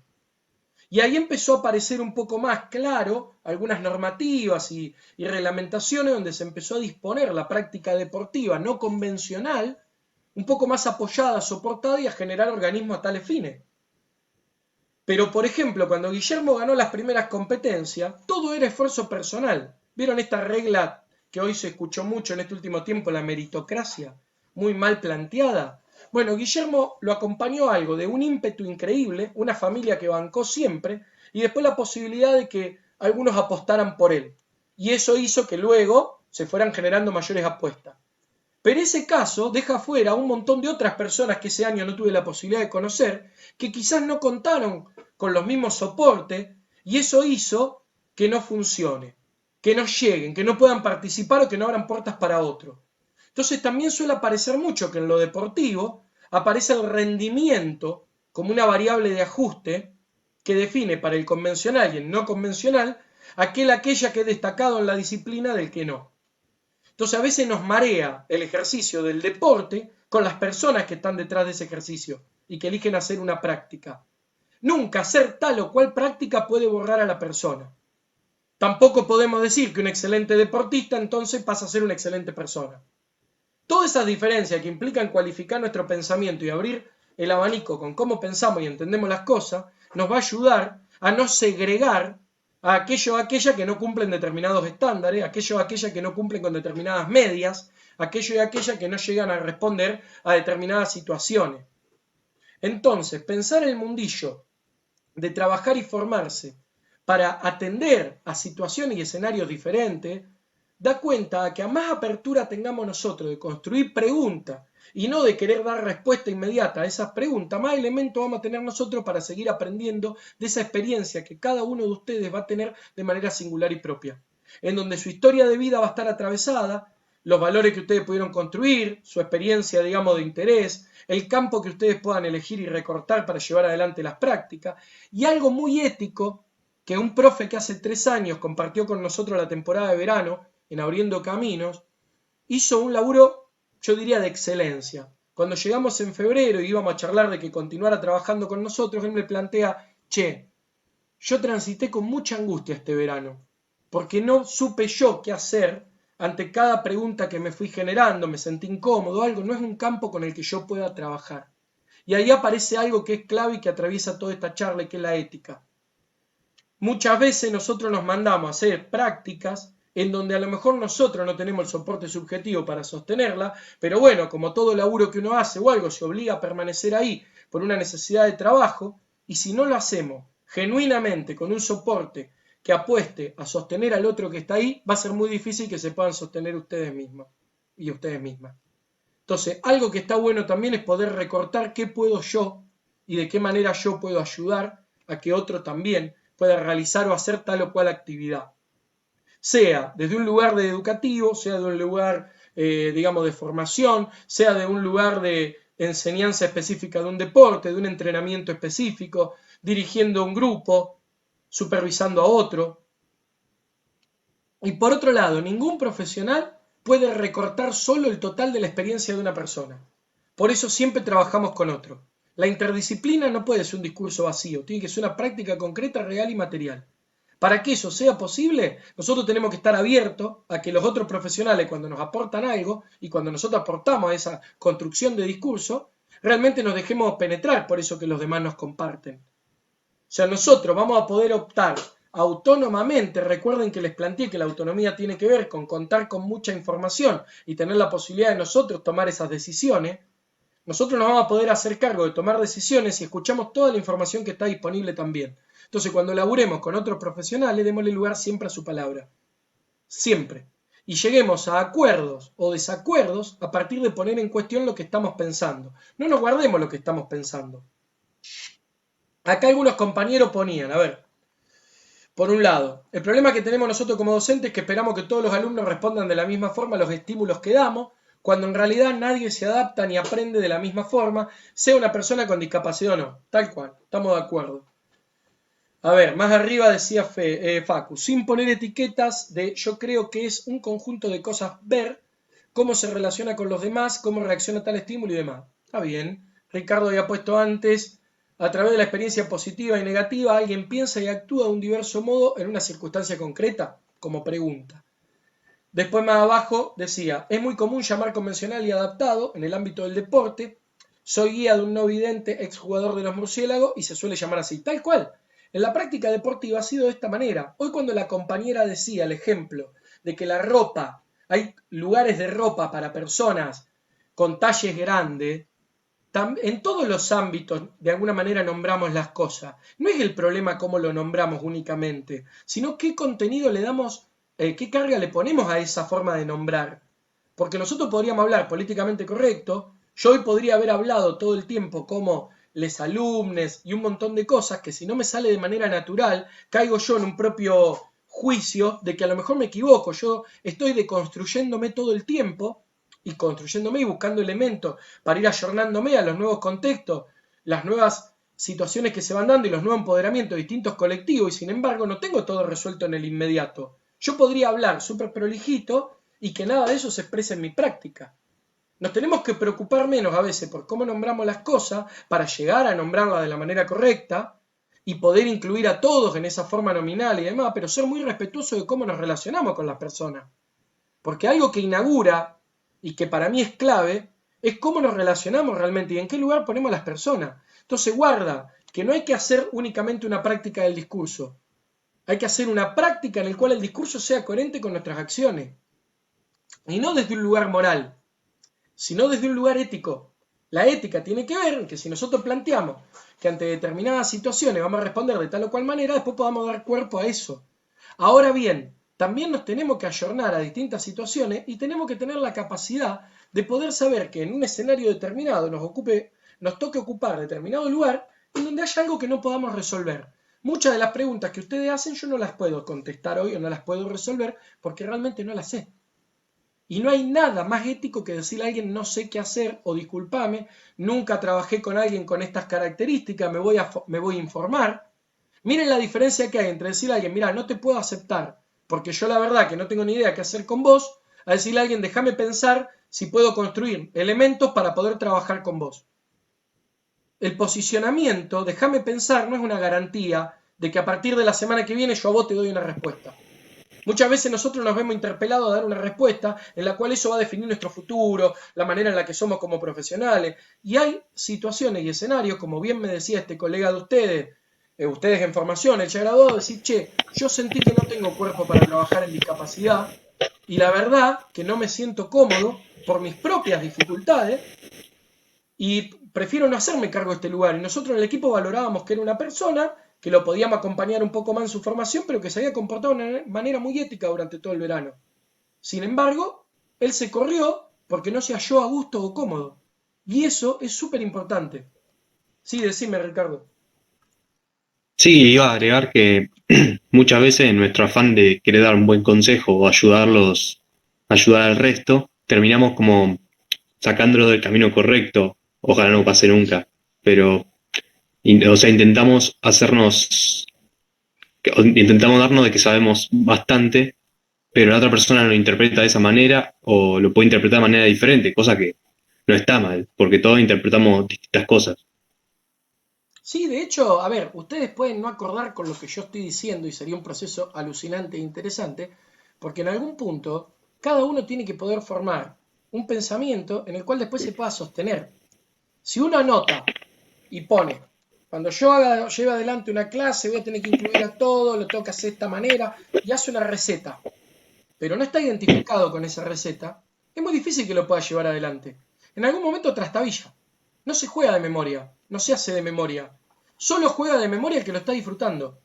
Y nosotros, algo de por qué estudiamos lo que estudiamos, por qué elegimos la profesión que elegimos, tiene que ver con la vocación, porque es para toda la vida, se supone. Cuando uno se forma en algo o demás, se prefigura al principio, después lo va desidealizando, acomodando y demás, pero se dedica a algo en lo cual se imagina trabajando en un largo plazo. Nadie arranca una carrera de 5 años para trabajar un año y pasar otra cosa. Puede ser que suceda, pero no quiere decir que empiece con ese espíritu, salvo que tenga muy en claro que es un medio para otra cosa. Rara vez se da que podamos sostener algo que realmente no nos gusta. Bueno, lo mismo pasa en relación a la forma de cómo llevamos adelante nuestro laburo. Vamos a ver si cuando podamos trabajar veremos con quiénes podemos laburar y con quiénes no. Va a ser muy difícil sostener una práctica en la que no estemos cómodos o cómodas. Es muy difícil. Es muy difícil sostener una clase, más cuando no es obligatoria, que no nos bancamos. Es muy difícil escuchar algo en diferido si realmente no me interesa. Es muy difícil, por más que alguien me sugiera tal música, pasar del segundo tema si el primero me pareció un bodrio. O sea, en todo el tiempo estamos eligiendo y decidiendo en base a lo que cada uno recorta subjetivamente y lo que puede o quiere hacer. Con la profesión pasa algo similar, con la diferencia de que hay una apuesta ética en la profesión respecto de lo que implica terceros cuando nosotros nos disponemos a ofrecernos ahí. Entonces, para mí, hoy la apuesta de la autonomía en el laberinto tiene que ver con que la primera decisión que tienen que tomar en el marco de formarse es la de poder estar dispuestos a saber de que no van a saber todo, a que se van a encontrar con un montón de desafíos, en que van a aparecer un montón de situaciones en las cuales singularizar esta puesta en la práctica, de cómo poder contener situaciones que no necesariamente van a encontrar una respuesta única o inmediata, y que va a depender mucho de sus ganas y de su vocación de poder configurarla y encontrarla. En tal sentido, mi idea es dividir 2 encuentros más, porque hoy van a decir que no hablamos de nada, pero si procesan esta información van a ver que hablamos de bastantes cosas, en donde podamos discutir la autonomía en el laberinto pensada exclusivamente en la actividad física, y ahí sí ver ejemplos concretos y trabajar algunas situaciones, y después pensar esto de el desarrollo de la autonomía, de la inclusión y demás, la práctica deportiva estrictamente hablando. Poder diferenciar lo que hace la actividad física del deporte.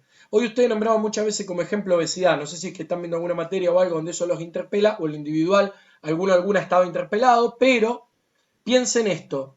Hay un psicólogo aquí en la ciudad de Rosario que yo aprecio mucho, que se llama Federico Lande, que él viene trabajando, ahí tiene un Instagram, se lo recomiendo chusmearlo, se llama 7000 pasos. Él viene trabajando este concepto, 7000 pasos. Decir, él tiene una frase que está muy buena, que dice que hacer algo es mucho mejor que no hacer nada. Uno dice, es una boludez lo que acaba de decir. No, tiene mucha profundidad al respecto. Hay gente que para empezar a activar, hacer actividad física o algo le cuesta un montón. Y lo mínimo que puede hacer y sostener es una apuesta ya mucho mejor que no hacer nada. Y los 7000 pasos tienen que ver con una recomendación que está dada a nivel de la Organización Mundial de la Salud y de varios actores, donde caminar 7000 pasos por día da cuenta de cierto recorrido de una buena propensión de la salud. Algunos hablan de 7000 pasos, otros hablan de 4 kilómetros, otros hablan de determinadas apuestas. Después también hay algunos que dicen que tiene que tomar un danonino, otro que tome un litro de jugo de naranja, que corra, que haga abdominales, flexiones, o sea, que tengas 3 vidas paralelas para hacer todas las recomendaciones que tendrías que tener para llevar una vida saludable.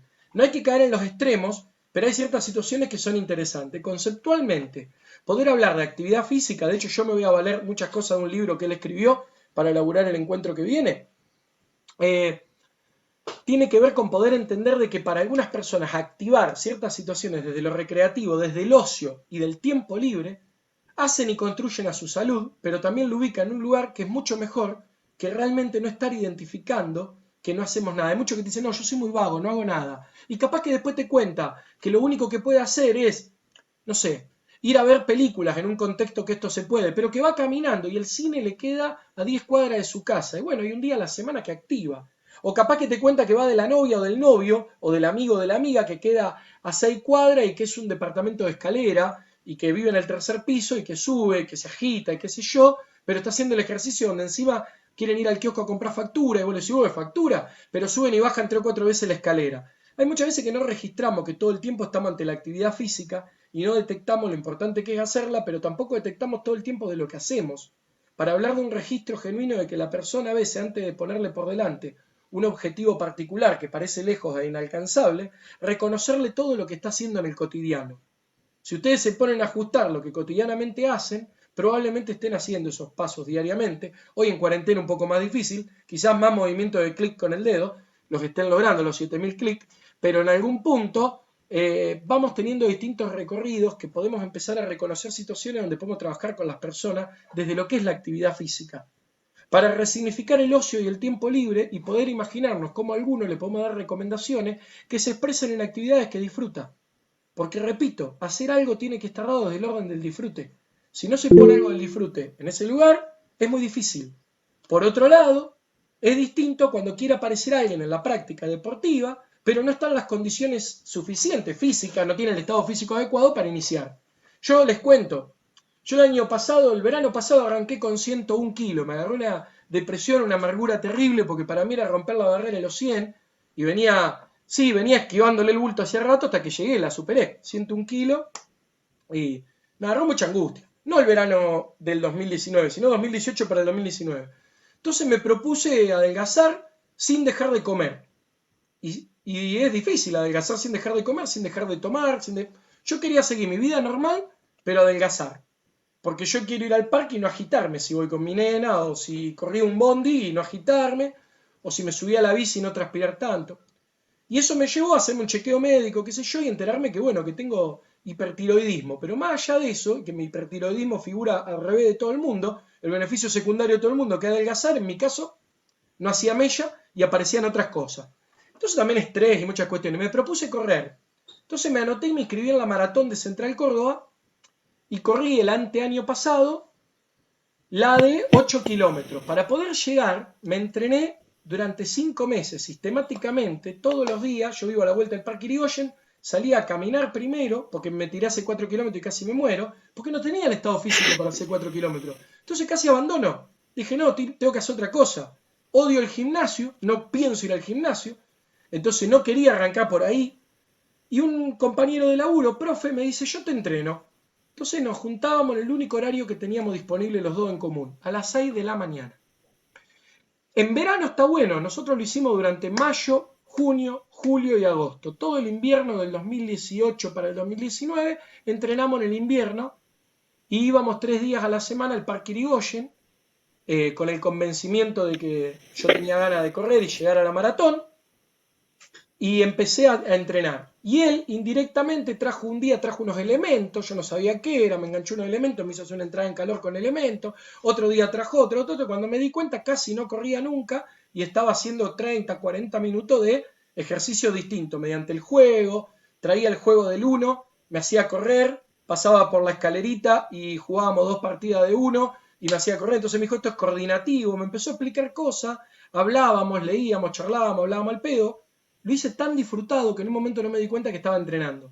Entonces gané estado físico, bajé los primeros 5 kilos, recluté fibra, gané masa muscular, gané fuerza en las piernas y corrí los 8 kilómetros estando corriendo normalmente 4 o 5, mi fondo era de 4 o 5. Corrí los 8, casi me muero, pero llegué. De ahí me anoté para 10, fui sosteniendo 10, el año pasado corrí 4 maratones de 10.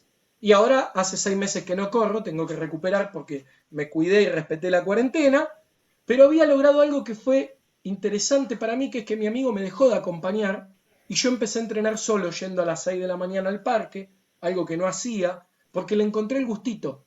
Cuando yo superé el primer obstáculo, que llegué casi muerto esos primeros 8 kilómetros, me propuse hacer la de 10. Y la primera de 10 que corrí, que fue la de Central, casi me muero también, en la subida me quería matar, y en la bajada peor porque me tiré a hacerla rápido y ahí aprendí que no, que la bajada hay que hacerla más lenta que la subida. Y en la vida un poco sucede así. En los aprendizajes, en los espacios de formación sucede eso.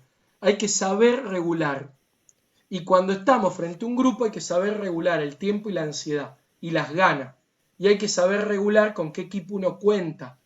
Y hay que saber regular en qué estado me encuentro yo y en qué estado se encuentran todos los demás. Y eso, chicos, no te lo da otra cosa que la experiencia. No te lo da una charla. Sí te lo incorpora como un elemento, pero hasta que ustedes no pasen por ahí, no se permitan equivocarse, no se permitan fallar, no se permitan hacer ese nudo de experiencia, no lo van a ir acumulando. Los escucho. Pablo.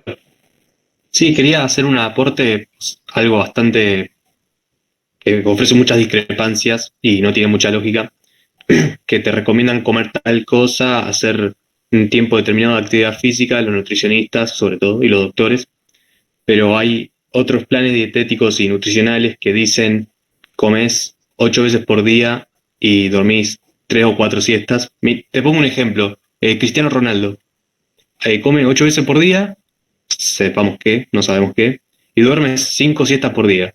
Y mira cómo está. O sea, vos te pones a pensar, no tiene sentido comer tanto y bajar de peso. ¿Sabes lo que pasa, Ricardo? Que esto es lo bueno que yo les decía. Así como no hay que pensar una persona con una patología determinada, con una única manera de funcionar, cuando miramos estos modelos, como el caso de el que vos nombraste, Cristiano Ronaldo, tenemos que pensar que es una persona que vive y entrena y funciona porque su cuerpo es su herramienta de trabajo y todo su entrenamiento y todo está dado en que su trabajo es jugar a la pelota, entrenar y a la vez su cuerpo, que es lo que él vende, tiene toda una manera de entrenar. Entonces nunca lo que haga Cristiano Ronaldo va a ser muy parecido a lo que pueda hacer vos, Luis, Juan, Ángeles, Diego, Jimena, Manuel, que son los que tengo en pantalla ahora que estoy viendo, o yo. Eso Claro, es es algo diferente. fundamental. Es entender el contexto y situación en que cada uno se encuentra a la hora de realizar tal o cual actividad. Comparativamente con alguien es muy complejo porque si no tenemos el mismo contexto y las mismas posibilidades, nos estamos poniendo desafíos que no son nuestros, que es emular y repetir lo que otra persona hace en un contexto totalmente diferente al mío. Como yo te decía, no era súper voluntad de mi parte o wow, qué grosso que soy, voy a las 6 de la mañana al parque. Yo iba a las 6 de la mañana al parque porque es el horario en donde mis hijos todavía dormían, intentaba no despertarlos para poder irme, que mi pareja a la vez se pudiera acomodar. Después teníamos que llegar a ir a trabajar, acomodar la rutina familiar. Entonces era el horario que yo tenía. Ahora, eso implicaba que muchas veces si no dormía bien a la noche, me quedaba hasta tarde o algo, el otro día no sirva para nada. Entonces, capaz que un día no iba a entrenar. Y muchas veces en otro momento, hasta que no lo pude tomar con cierta rutina e incorporarlo como algo para mí, siempre abandoné porque me aparecieron esos obstáculos y me comparaba con esto otro y yo creía que el gran problema que yo tenía es que yo no tenía la constancia de Cristiano Ronaldo. Y a veces eso es muy complicado. Ignacio, decime.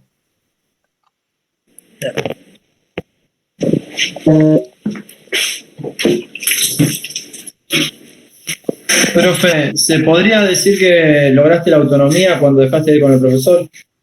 No, creo que yo en realidad, a ver, no sé si se logra la autonomía, porque se va Eso iba a preguntar yo. ¿Se logra la autonomía en algún momento? Yo creo que podemos funcionar. Yo creo que lo más interesante es pensar cuántas de las acciones que hacemos diariamente las decidimos a conciencia y cuáles no, más que hablar de autonomía tanto en punto de alcanzarlo o no. Yo les ponía el ejemplo al principio. Yo era para hablar, estoy respirando, mi corazón está funcionando, mantengo un tono muscular determinado, todo eso yo no lo controlo. De hecho, si me tendría que poner a proponerme a ver cómo hacerlo, no lo sé hacer porque lo incorporamos autónomamente en un punto y no me detuve nunca a prestar atención de cuántos latidos tengo que tener por minuto, de qué manera tengo que estar respirando, cuándo incorporo aire, cuándo lo suelto, cómo mantengo el tono para no volverme un flancito y caerme.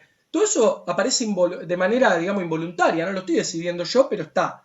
Entonces, eso a la vez me acompaña a cada actividad que yo realizaría en el plano físico, ¿no es cierto? Pero también va a tener que ver con mi motivación, porque yo muchas veces he salido a correr y me ha sucedido algo y me motivé igual, lo más natural de todo es que me den ganas de ir al baño, siendo criollo. Segunda vuelta al parque me daba ganas de ir al baño. Cuando estaba flojo anímicamente me volvía enseguida. Otras veces me mantuve en la decisión de seguir corriendo, otras veces mi vejiga me dijo, Pablo, anda al baño, porque nos perdemos acá en el camino. A veces hay que saber registrar qué es algo que aparece como un obstáculo, algo que realmente es un pedido realmente me está denunciando una situación, digamos, que me está diciendo que no estoy pudiendo o que necesito atender otra situación. En mi aquí y ahora, yo atiendo múltiples situaciones, no siempre reconozco con claridad si lo que estoy atendiendo es correcto o no. Por ejemplo, yo me había propuesto cortar a las 4:30. Ahora estamos charlando, demás, veo que ustedes se sostienen, sigo teniendo 80 en la charla. Digo, bueno, quiero cerrar algunas ideas más, me estiro. Capaz que si yo me hubiera regido por lo formal, 4:30 había dicho la frase correcta para cerrar. Después entré con lo personal, a modo de ustedes mostrar un poquito más para seguir charlando. Pero ustedes siguen atentos ahí. Capaz que ustedes siguen atentos 2 horas y yo me pierdo y me quedo 2 horas más y esto no serviría, ya no tendría el efecto que tenía. Entonces, si yo me vuelvo a relacionar en qué de mi autonomía se pone a jugar de dar más tiempo, no es que me colgué, sino que lo dispuse así, y qué de mi autonomía también se pone a darle un sentido al encuentro, digo, bueno, estamos en un punto donde van a quedar preguntas, y era la intención, donde tienen que aparecer otras, pero yo también tengo que ir cerrando. Hay veces que yo puedo controlar algunas situaciones, con decisión consciente de la misma, pero por otro lado hay otras que no. Por ejemplo, yo no puedo controlar algo que supongo que va a pasar, que es que cuando nos estamos por ir aparecen las preguntas, porque la gente se liberó, se soltó y demás. Y yo tendría que negociar conmigo mismo si me quedo a contestarla o las dejo abiertas como una invitación al próximo encuentro, para que ustedes se tacleen entre los clics a ver quiénes son los 100 que logran entrar a la charla en vivo y ya los motivo y yo siento que me pongo contento y digo que bueno, recluté gente para la próxima, o quienes dicen, no, lo veo después grabado porque va a ser lo mismo. Entonces, en algún punto, hay cosas que puedo elegir controlar, hay otras que no, pero eso no da cuenta de mi autonomía. Porque no es un objetivo tampoco ver cuánto. Sí puedo decir que hasta este momento también tengo contexto de que ni mis hijos ni mi pareja abrió la puerta diciendo no era hasta las 4:30.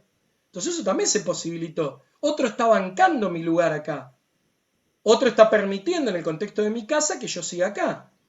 Entonces también en algún punto hay que ver que no existe un contexto único para las cosas, ni tampoco las decisiones nuestras dependen exclusivamente de nosotros. Entonces, poner eso en relación da cuenta de que yo puedo querer hacer un montón de cosas, tener el físico de Cristiano Ronaldo, como me proponía Ricardo, se ve que me vio bien, y por otro lado, tener el tiempo para poder hacer eso, las gano a la disposición. Pero bueno, creo que eso es un poco la idea de despertar hoy. No se trata, la autonomía está en el laberinto, porque yo creo que no hay una respuesta saldada. Sí les voy a pasar ahora por acá, y les pido que se lo compartan a sus compañeros, un pequeño textito, se lo voy a pasar en el chat, y ustedes compártanlo, les voy a pasar 2 o 3 cosas. Esto es un texto, que se llama La autonomía en el laberinto. Yo se lo propongo que lo puedan leer, y capaz que les aclaro y les genere más duda de lo poco que pudimos hablar, que no pensaba leerlo en este momento. Después, ahí tienen un blog mío donde aparecen 2 o 3 textos, pero este es el más propio para ustedes, me parece, que pueden llegar a utilizar. Por otro lado, les voy a poner mis datos a disposición, que es mi mail, digamos que ahora se los voy a escribir, o que les voy a poner la placa y ustedes lo pueden ver. Me pueden preguntar lo que quieran y probablemente yo elija qué contestar y qué no, siendo justos. No, pero me pueden preguntar en serio si les surge alguna idea, alguna duda y demás. Después recuerden que voy a compartir el video de esto y por ende va a quedar grabado varias informaciones. Acá ahora les estoy compartiendo. Pueden ver el correo, es payares.pablo@gmail.com. Pueden ver mi Facebook, me encuentran como Pablo Gastón Payares, mi Twitter, mi Instagram, tengo un montón de cosas, mi blog.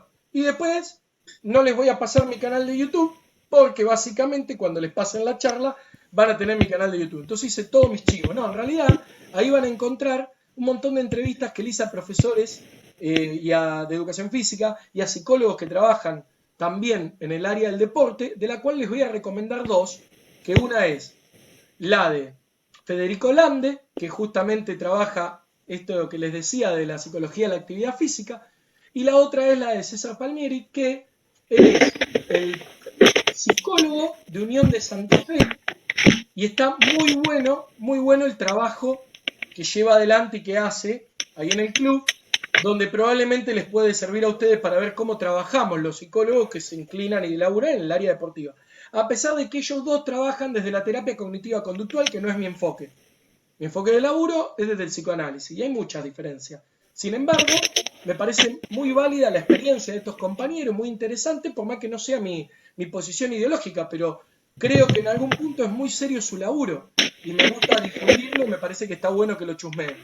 Así que eso lo van a encontrar ahí si buscan en el canal. Cuando les pase esta charla, se la voy a pasar a Cecilia para que se la envíe a ustedes y a todos, van a poder chusmear esas 2 entrevistas en particular, las buscan y están. Y por otro lado, como último, para cerrar el día de hoy, es agradecerles la participación, porque van a poder ir a 1000 charlas, leer 1000 cosas y demás.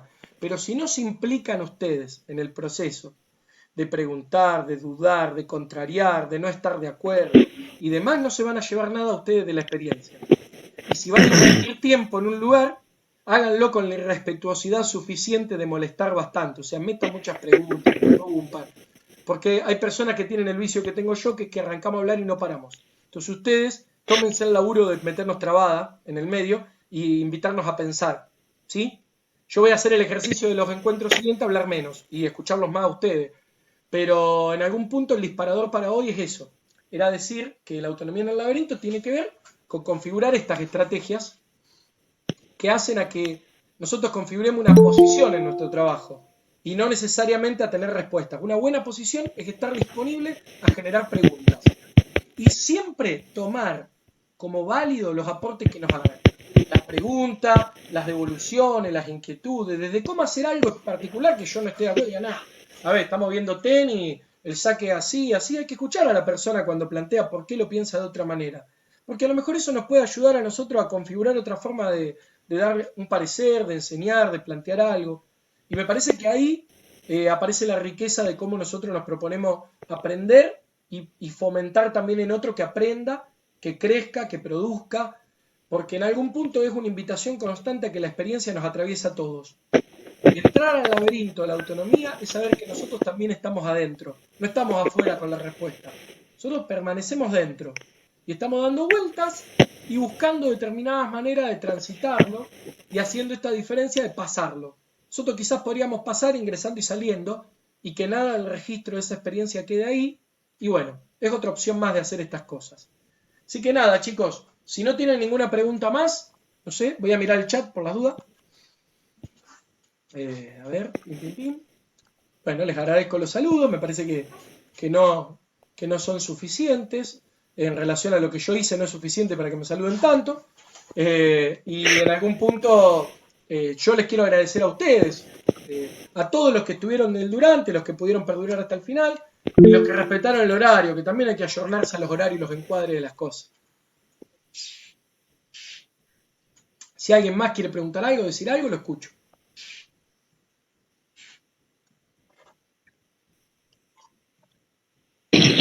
Pablo, yo quería hacerte una pregunta después de, creo que Ángeles había dicho si se puede lograr la autonomía. Creo que era una de las preguntas. Me surge la duda si para lograr la autonomía las acciones que realizo deben ser conscientes. A ver, está buena tu pregunta. Ahora voy a jugar menos a la incógnita. A mí me parece que sí, que nosotros logramos un funcionamiento autónomo, todas las personas logramos un funcionamiento autónomo de un montón de las actividades que llevamos adelante. Sin embargo, ninguno de nosotros es plenamente autónomo en su totalidad. Y eso es lo que nos permite pensar que somos diversos funcionales, y es lo que nos permite pensar entonces que por qué cuando pensamos un encuadre de trabajo lo vamos a pensar de construir la diferencia como un problema en vez de poder alojar y ver con qué contamos para desarrollar una actividad. Y por eso les puse el ejemplo y se los voy a desarrollar mejor en el tercer encuentro, que es el de deporte. Cuando yo vea el desafío que tomaron los profes en Abriendo Camino, al poder pensarse, de hecho voy a invitar a los profes a ver si se pueden sumar a la charla, al poder pensarse desarrollando la actividad de actividades olímpicas, deporte competitivo, deporte reglado, con toda la población institucional. No haciendo diferencia por eso, hacer pasar a todos por esa experiencia. Después uno puede trazar objetivos individuales para cada uno, para no generar tampoco experiencias frustrantes. Vos no le podés suponer a alguien que no tiene la posibilidad intelectual de asimilar o entender tal situación, hacerlo pasar por una experiencia que le está diciendo que sí va a poder realizar. O sea, me parece que también hay que ser claro y ético en lo que uno propone. Ahora bien, invitar a pasar por la experiencia de una manera recreativa, ¿por qué no? Si cuando nos recreamos no nos sujetamos a las reglas y a las lógicas. ¿Por qué no podemos pasar recreativamente por algo? ¿Por qué no podemos hacer esa experiencia? Y discriminar claramente si queremos competir o si queremos hacer un poco de ocio o de una actividad que subjetivante nos devuelva otras cosas, digamos, que nos devuelva otro resto, nos deje esa actividad ese día. No nos vamos a inscribir a competir, no vamos a ir a probar la central. ¿Y por qué no otro que a lo mejor sí tiene esas condiciones y creía que no, incentivarlo a que haga la experiencia de hacerlo? Porque hacer la experiencia no garantiza que vamos a entrar. Y eso les propongo que si ven la actividad de César Palmieri, la entrevista que le hice, cuando vean lo que él propone en relación a los chicos que quedan en Unión, por poner un club como ejemplo, quiénes llegan a primera y quiénes no, de todos los que hacen inferiores, y sin ninguna discapacidad ni nada mediante, transitaron toda una apuesta en relación a hacer una actividad y solo el 5% llega a la alta competencia. Entonces, a esa persona le hubiéramos dicho que no pase por la experiencia de hacer las inferiores de un deporte que lo apasiona y le gusta, porque no va a llegar a jugar en primera profesionalmente. Sí, eso también depende un poco más de la suerte, también.